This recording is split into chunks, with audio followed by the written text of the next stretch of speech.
And welcome back to PSA TV. This is the Wake Up Call. Joining me on set right now, I have the Communications Coordinator of the PEP, Ms. Akiela Bermudez. Good morning to you, Akiela. Good morning. Thank you for having me. How are you this morning? I'm all right, despite the traffic. Yeah, like a lot of school traffic. in, school out. You think it's a gas station closure that's causing it? Ooh, I don't know. Maybe, I don't know. I really don't know. I mean, but there's yesterday- always traffic, so it can't be that. And funny enough, I say that all the time, like school in, school out, and you still have traffic. Yeah, It's a new trend. it is.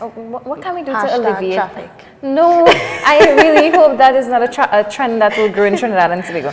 You know, perhaps if we do that, then probably we'll identify key areas that we need to work on. Yeah.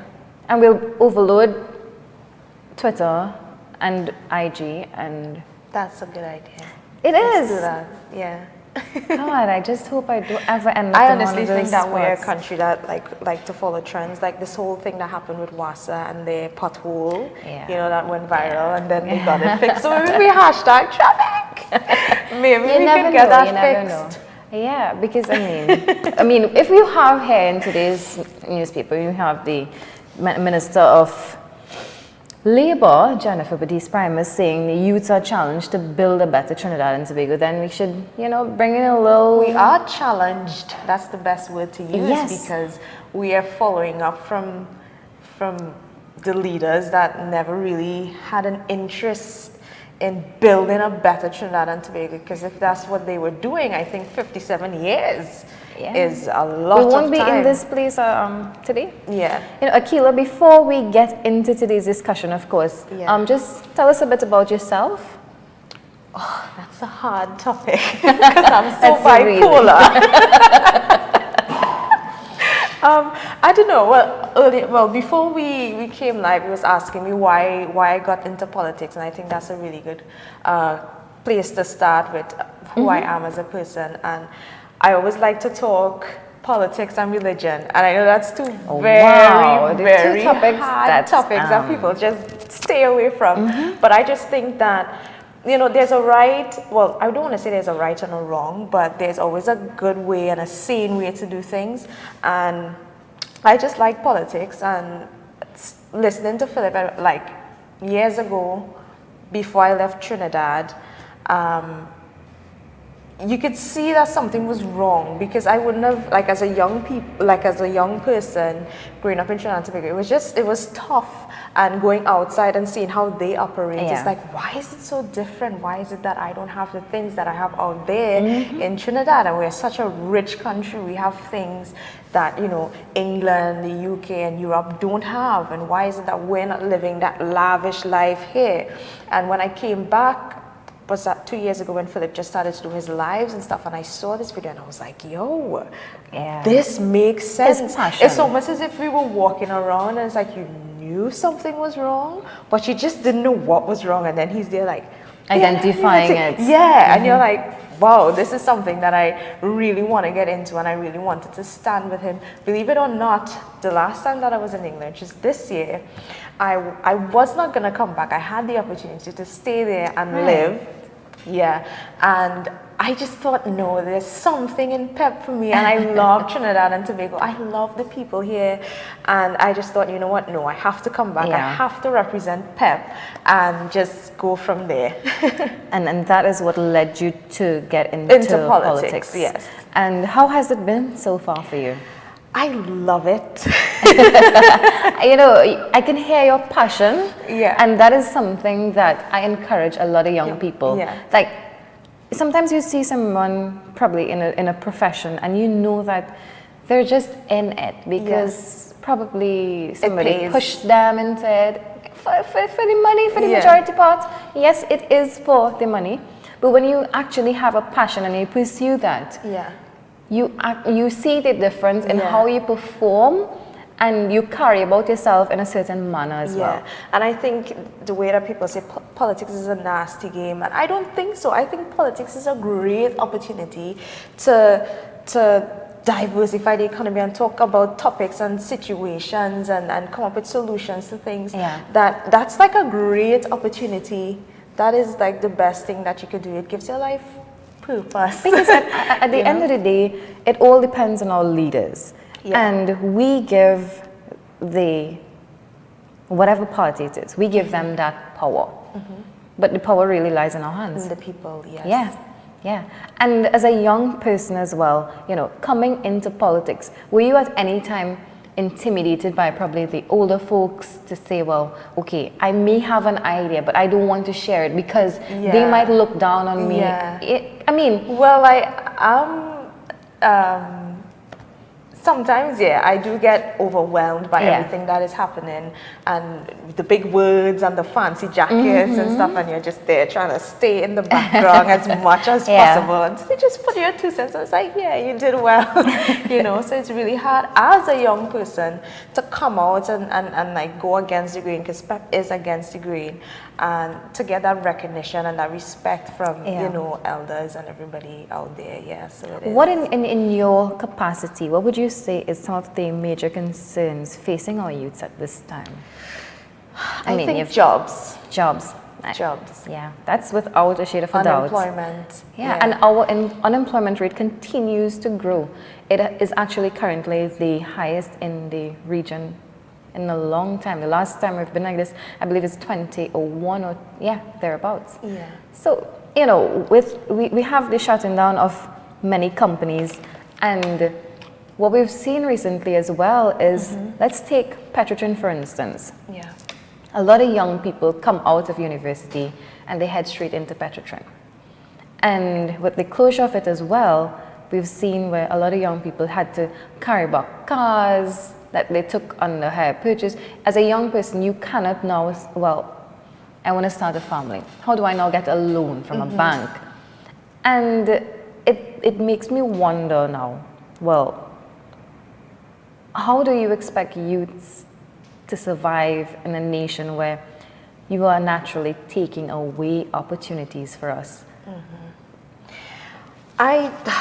On the whole topic of unemployment, so let's start with the whole topic of unemployment. I think you can't speak unemployment without going all the way back to education. Yes. Because that's where it starts. There's a lot of contributing factors. Actually, I was reading up about this.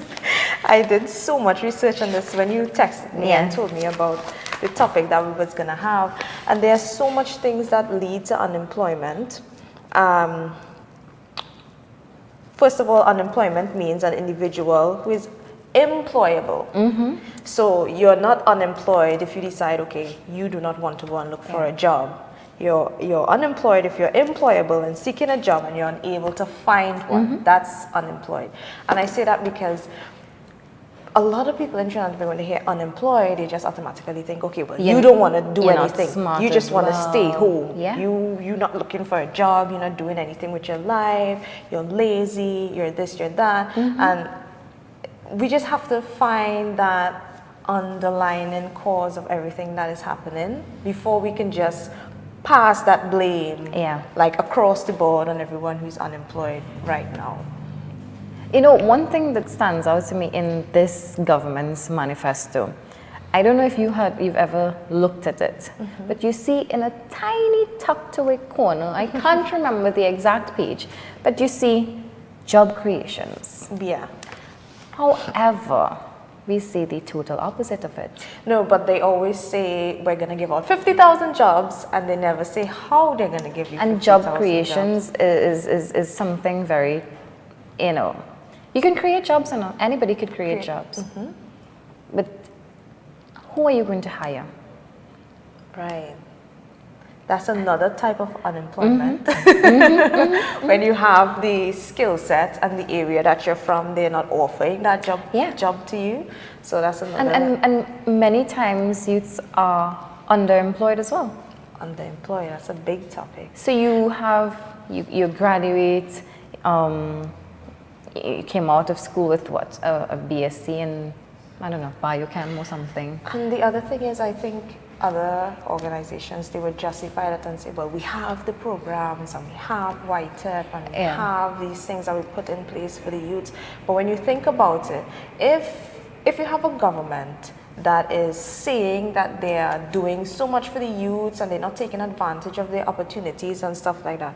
And you seeing that the youths are actually not taking advantage of the opportunities. Why not go back to the drawing board, sit down and say, okay, so this doesn't work for them. Let's see what else works for them and come up with something that actually works instead of just blaming the youths and saying, well, they don't want to do it. So what, you know, there are a lot of youths that are unmotivated. What do you have in place for people who are unmotivated and people who don't have a backbone to message them in the morning and say, hey, there's this person looking for a worker, or that person looking for a worker, and you can do it. Get up. Who's going to help when you don't have finance? If there's a youth that doesn't have the finance. And that is a very important topic, because I mean, in our country today, you have a lot of single families.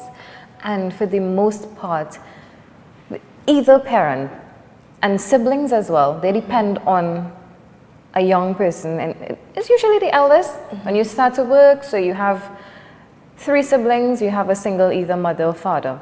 And you as the eldest young person, you now have to provide, and it makes it even more difficult when you know that you've studied something in a particular field. Yes, and you can't get a job. You can't make the money that you studied. Yeah.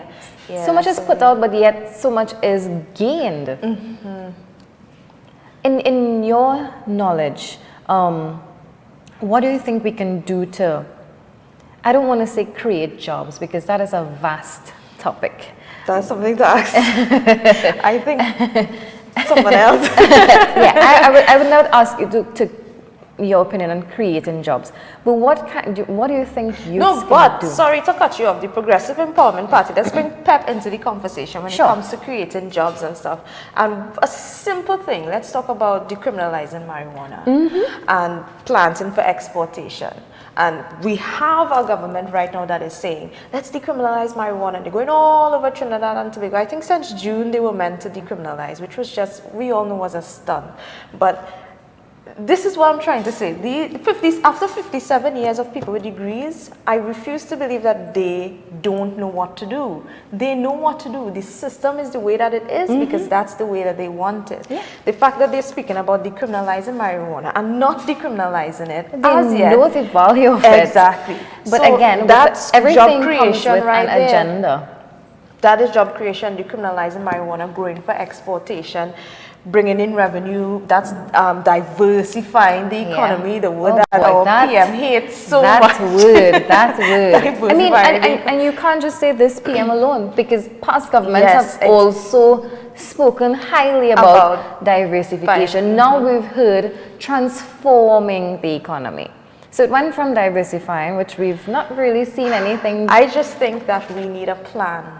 We can talk and we can talk, but if we don't have a plan, it doesn't make any sense. That is quite true. We have no planning going forward. We just talk about, okay, we need jobs. Obviously, if I was going up for Prime Minister right now, I would talk about jobs. I would talk about giving you water, and I would talk about fixing the roads. And that is basic amenities. You've listed 2 basic amenities, but far too long, politicians in particular, they hold these things as though this is like a privilege. This is something that you know, if you don't vote for me, you're not going to get water. No, this is my right. I am entitled to having this. But you hold this as some kind of... That is a sweet conversation that I love to have on Facebook when the trolls come out and they say it's a gimme syndrome and this person wants and that person wants, but you have to understand the role, the function and purpose of a government, which is the well-being of the people of Trinidad and Tobago. And if you're not doing that, then why do we have a government? Why? Someone told me that I should fix my own pothole in front of my road. Like, why do I have a Ministry of Works? Thank you very much. What is the purpose of having a Ministry of Works? If I know, now I'm not saying there are community groups that who may do these things by the goodness of their heart. That's commendable, all well and good. But I'm not going to give anybody any bad habits and tell you, there's a pothole in my road, I'm going to fix it. No, because what that now says is that the money allocated for you to fix this, where is it going? Exactly.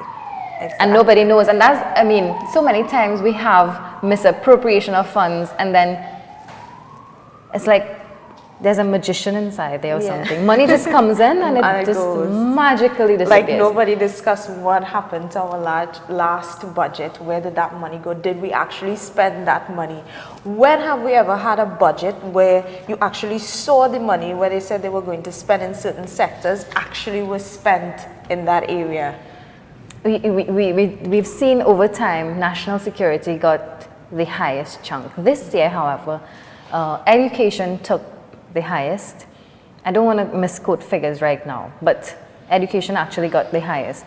But if you're not seeing that reflecting on our education system now, Yes. you have teachers who work for salaries from 2001, 2003. But the Progressive Empowerment Party's policy on our education system, I really, really, really genuinely, from the bottom of my heart, love it. And this policy represents me so much, which is why I like it. And this is policy number 6, and that is Right. prestige So education. let's see what for all. prestige education says. Yes, we have one. And this is prestige education for all. And what it says is to abolish the SEA system. No, make all wow. I schools- think we all, I was like probably the first set of students to write SEA. My God, I'm giving away my age here. But we all know the pressure it takes on students. on a young child. Oh my God. And it's such a, how do I put this? It's such a big step for such a young person Yeah. to take, because this is when you write this SEA exam, this is 5 years after you're talking about in a school that maybe you made a mistake, maybe you Yeah. don't work well under pressure and well under examinations, Yeah, and which is how I work. If you look at my report book, which is so funny, which is why I say I love this policy so much. If you look at my report book, all of my coursework marks, 98, 100, I'm not even joking, 98, 100, 60. The least I would make is like 59. And when I do exams, it just flops, and it's like, why is this I happening? think you were Because overwhelmed. I work very mad under pressure. If you want to say it like that. Yeah, it was really hard for me as a music major. I only made 100 in my coursework. When I had to actually do the exam, I failed music, which was, I got trophies. I won. Wow. Tutor I and think stuff. it's the pressure of having this on. Yeah. And you know So- what is funny? Most people see young people, or even children, I would say children, as, okay, you just do what I say to do. They would never understand truly how much mental stress that these children are under. If you look at a primary school child and this big bag. I don't even know why we don't have lockers. I- Why on God's earth don't we have lockers? I mean, now we've way past lockers. Now we have the internet. Now we have email. Now you can do homework online and submit it I online. remember a couple of years ago, I don't really remember which education minister it was. Must have been the last minister. And I posed that question. I said, why can't we have more e-classrooms? Instead of just having students walk every day with these big, ridiculous school bags. And all I heard was, yes, that's something we're thinking about. From then till now, 2019 going into 2020 Yeah. vision. 2020 you remember vision. when we were young people and we would often hear about this fantastic Vision 2020. 2020, and I was mean, like, it's oh my God, right I'm around the going to corner. be 27 Yes. and that.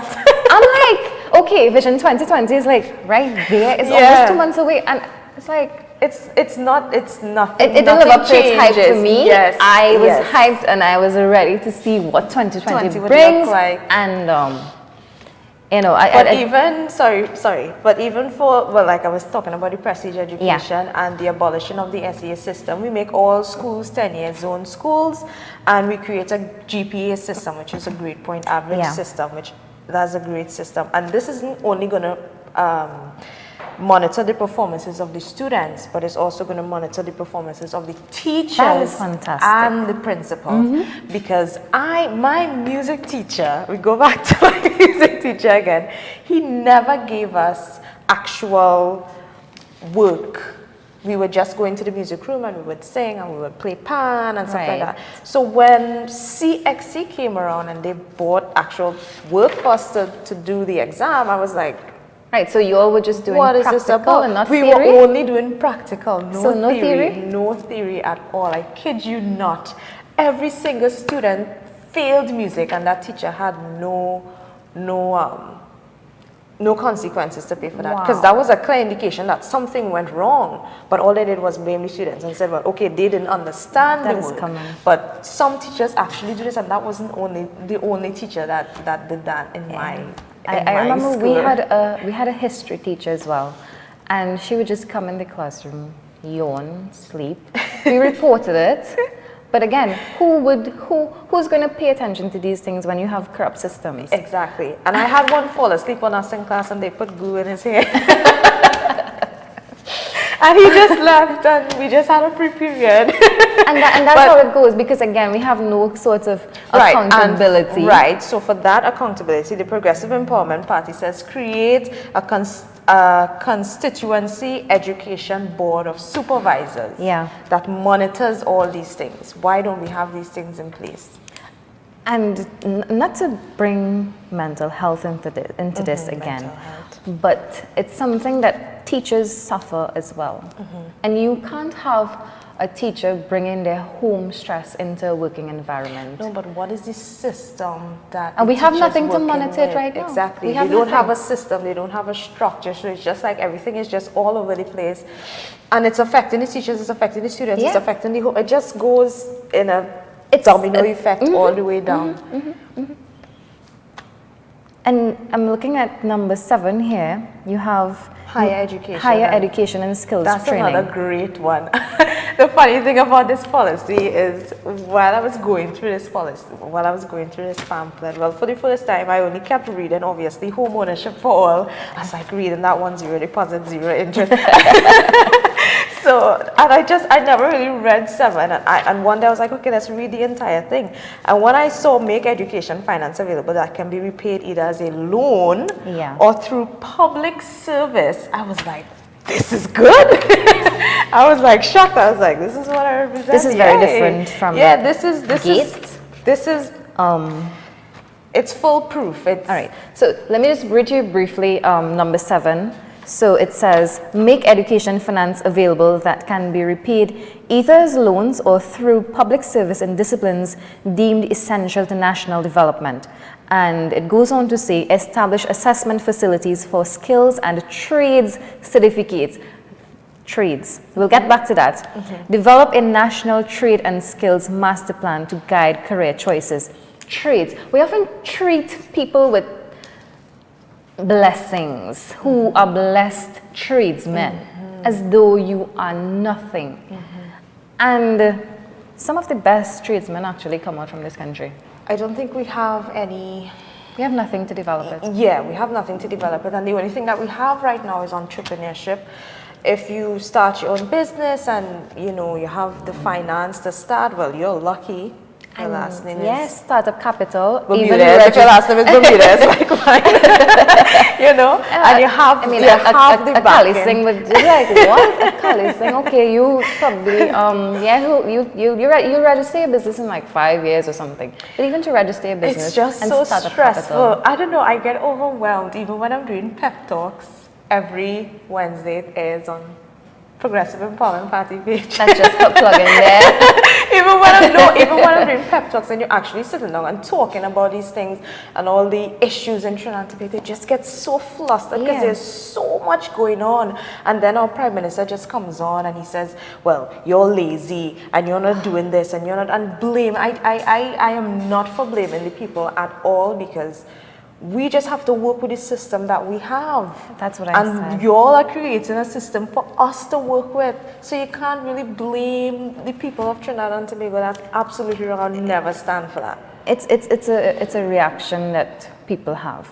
If you're naturally treating me bad, do I sit here and perform with high capacity as if everything is all well and good? No, it doesn't work so. And I mean, simple things as, like, let's look at some public offices. You go to a public office, they don't have water, they don't have clean or proper toilet facilities. An oil-rich country, oil and gas.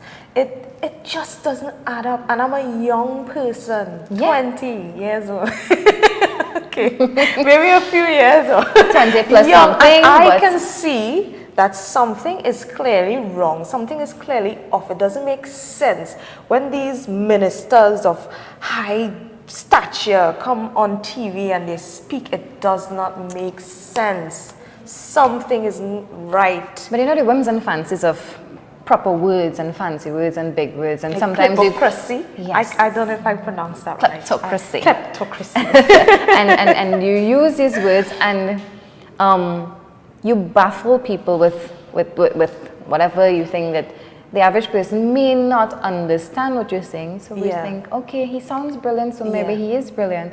So we'll just put our faith in it. And that's what we do blindly in Trinidad. We put our faith blindly into a lot of things.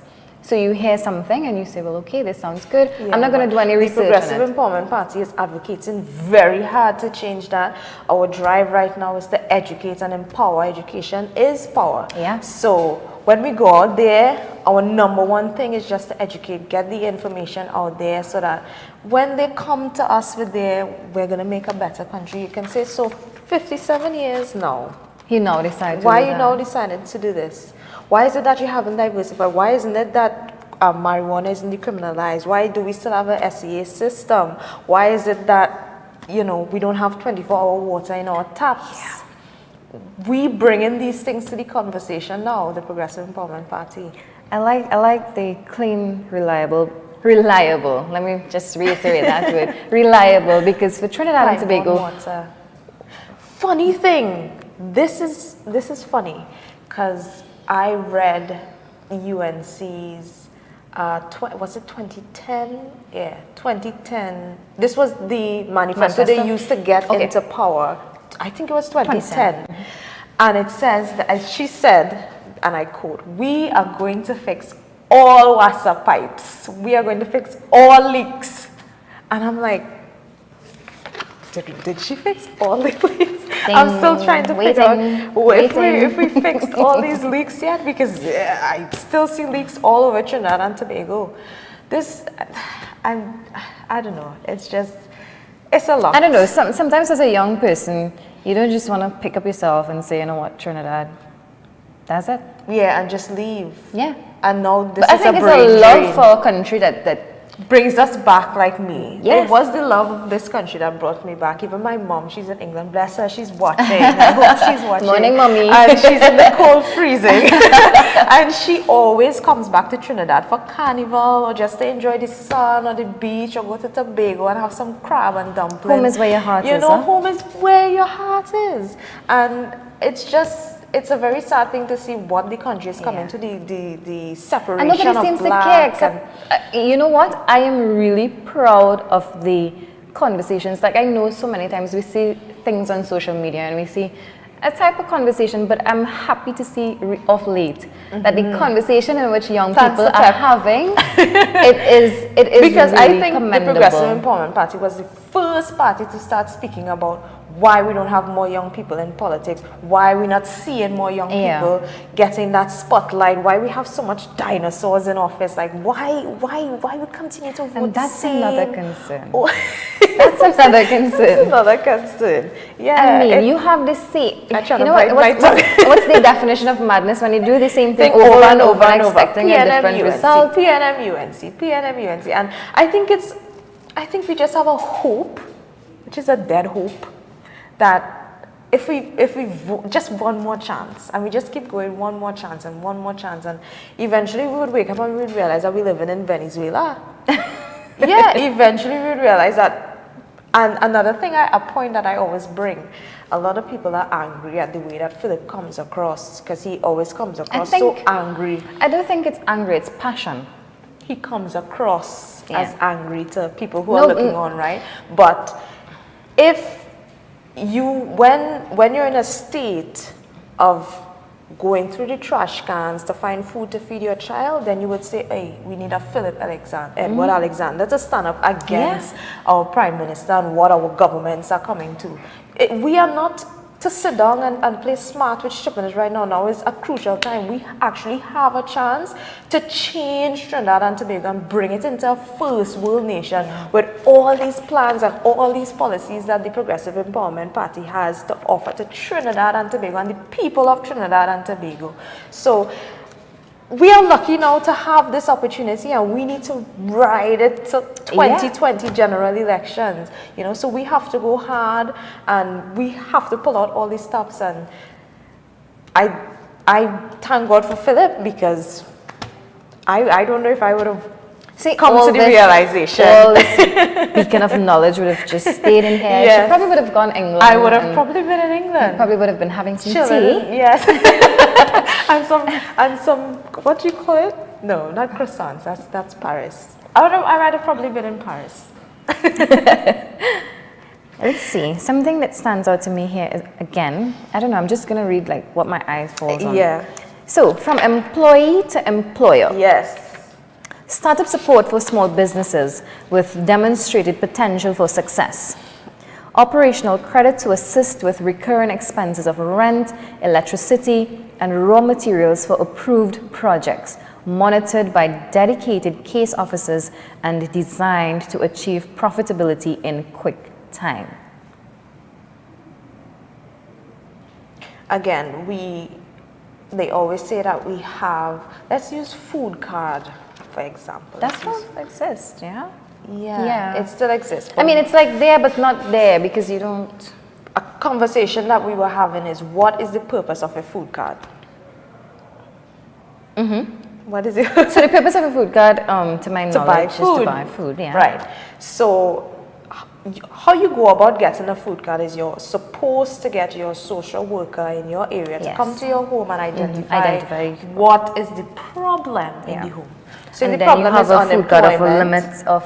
if the food card is if they come to your problem is unemployment, or you're just socially broken and you don't have support or whatever, a food card is not going to fix that.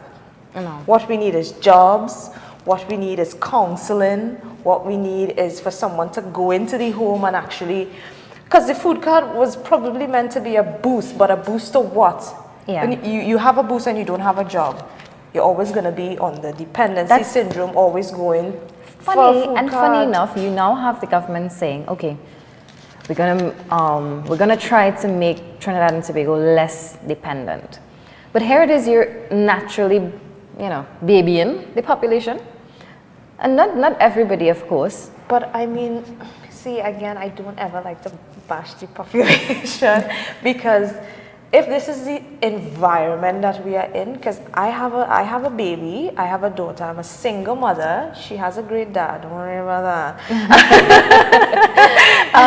And if I'm in a situation where I have to go and find a food card or something like that, then that's what I have to do to make sure that my child is okay. That doesn't necessarily mean that that's how I am. That doesn't necessarily mean that I have a dependency. Does it really? Exactly, no. But that's what I'm trying to say. It doesn't mean that I have a dependency syndrome and I only want from the government. But that's the avenue that's the only avenue that I have to take. But I mean, the government is supposed to provide things like these too. Right. So, but I think it's the way in which they make it seem as though they are doing this. If I had my daughter in England, which I had the opportunity to and I didn't, if I had my daughter in England, I would have had a house like that. Why is it so different? And it's almost as if me saying that is like, oh, well, you want house and you want... No, that's how Trinidadians think. But the system in England knows that when you're a single mother, your needs are going to be different to that of someone who, has a job and they don't have as much responsibilities.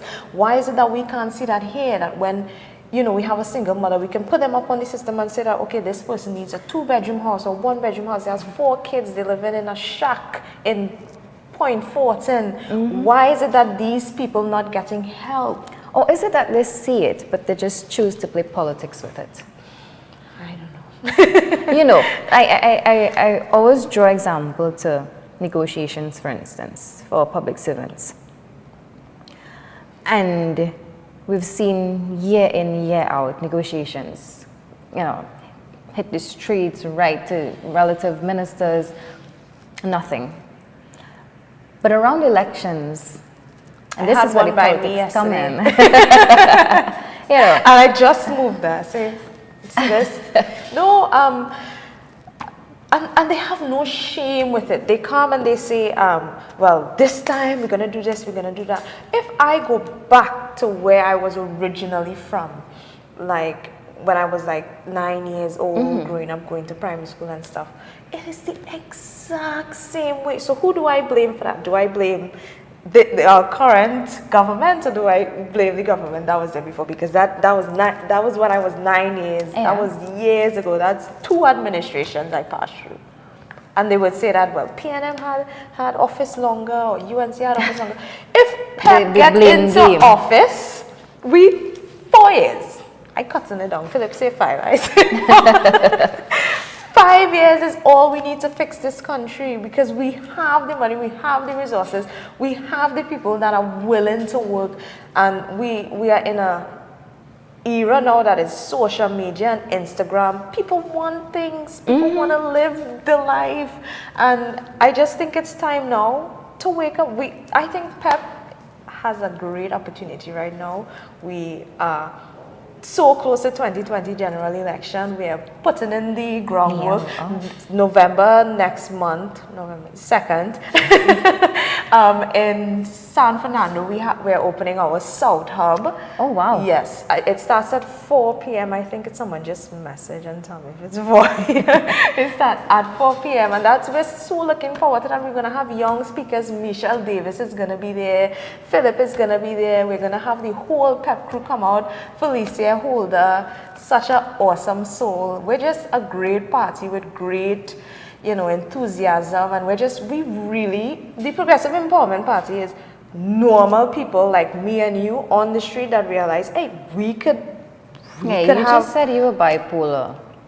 What do you mean? We could have a political party and we could make this thing work, because it's not rocket science, and there are people behind the scenes, obviously, who are executives and, made for these things. But the people in the front, the people who are doing all the groundwork, are people who are frustrated, just like every single one of us. And we are fed up of PNM and UNC. It's not that, okay, I'm fed up of PNM, so I'll vote UNC. And I'm fed up of UNC. But we are fed up of both of them. And that is why we now have the Progressive Empowerment Party. No recycled politicians. That's the best part. If we get into office, what are they gonna say? They have nothing against us. So we could pull cards on them now and let them pay for everything that they did to this country without having to, feel any repercussions. Yes, and without holding the nation to ransom as well. Because, for everything, the citizens are the ones who pay the price for it. Yes. Whether we like it or not. So whether it's something good, whether it's something bad, it all trickles down to the citizens. And in particular, our working class. I mean, like somebody I was talking to recently, and I was like, what room is there really for growth?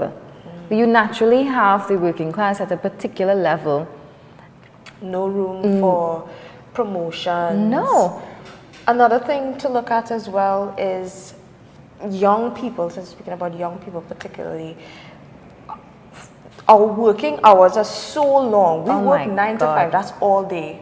It's very rarely you would have a part-time job, and even if it's part-time, it's still very long. So if someone wants to go to school part-time and work part-time, it's really, really, really hard to do that. And then even to get time off from work. That is a mess. It all boils back down to our people system, want to see and I you do believe it's better. the system, because in England you have a certain amount of hours you can work for the week, whether you decide to work 2 hours today and 5 hours tomorrow. That's the system that they have, so that you can thrive and you can find your groove and you can, live. We can't live in this country. You can't follow your dreams. Because we don't measure productivity. We have nothing to say, okay, you were productive this week, or because again, transparency is something that has been lacking, and it's something that we should, something that needs to be developed over time. All right, so This is PSA TV. We're going to head to a short break and come back with more.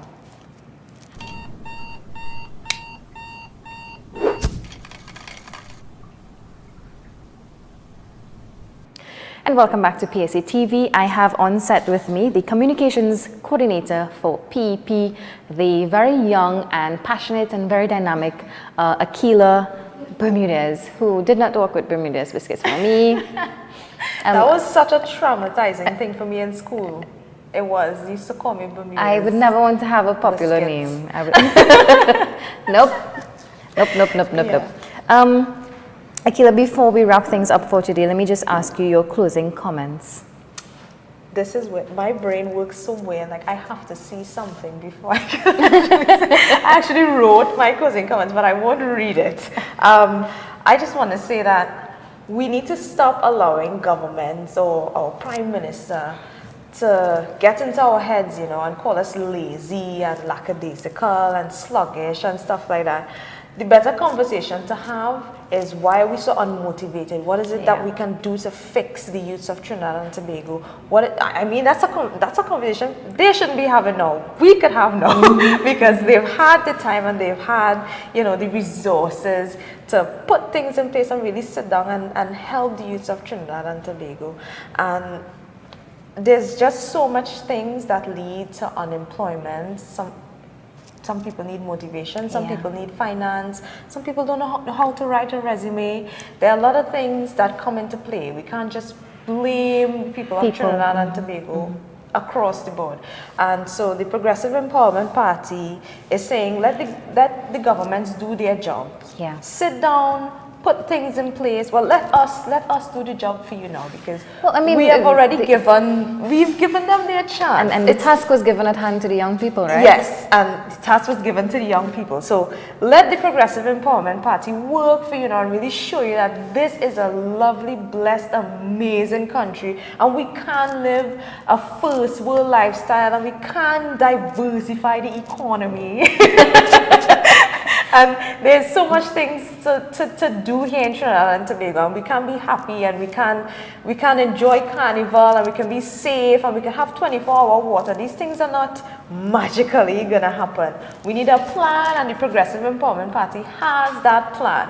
We are the only party that is for Trinidad and Tobago. We are not black and Indian, we're Trinbagonians. So come on November 2nd in San Fernando on the promenade and support the Progressive Empowerment Party. You have absolutely nothing to lose. That was not a paid political announcement. That was not a paid political announcement. All right, Akiela, thank you so much for coming on this morning. It was so nice being this here. was, I had no idea that time flew by so fast. So fast. But thank you so much for coming on this morning. It was nice being here. Nice meeting you. All right, so we're going to head to news right now and come back with more. Stay with us.